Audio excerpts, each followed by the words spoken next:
ఒక విషయం నన్ను అడగనివ్వండి.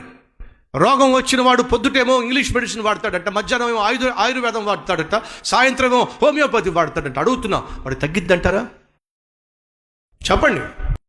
నువ్వు వాడితే ఇంగ్లీష్ మెడిసిన్ అన్నవాడు, వాడితే ఆయుర్వేదం అన్నవాడు, వాడితే హోమియోపతి అన్నవాడు, ఎవరో చెప్పాడట హోమియోపతి మంచిదని చెప్పి, ఎవరో చెప్పారట ఆయుర్వేదం మంచిదని చెప్పి, ఎవరో చెప్పారట ఇంగ్లీష్ మెడిసిన్ మంచిదని చెప్పి, అందరూ చెప్పారని చెప్పి అన్నీ వాడుతున్నాడు. పొట్టెంత అయ్యింది అందరినీ కూర్చోబెట్టి మోసుకెళ్ళడానికి. వాడితే ఒకే మందు వాడు, నమ్మితే ఒకే దేవుణ్ణి నమ్ము. ఆ ఒక్క దేవుడే నా ప్రభు అయిన యేసుక్రీస్తు. క్రైస్తవ సమాజమా, దేవుడు హెచ్చరిక చేస్తున్నాడు. ఉంటే నా కుమారుడిగా జీవించు, ఉంటే నా బిడ్డగా జీవించు. అన్య సాంప్రదాయాలతో మునిగి తేలే ప్రయత్నం చేయొద్దు. ప్రత్యేకించబడో, ప్రభు దగ్గరకు రండి, ప్రత్యేకంగా జీవించండి.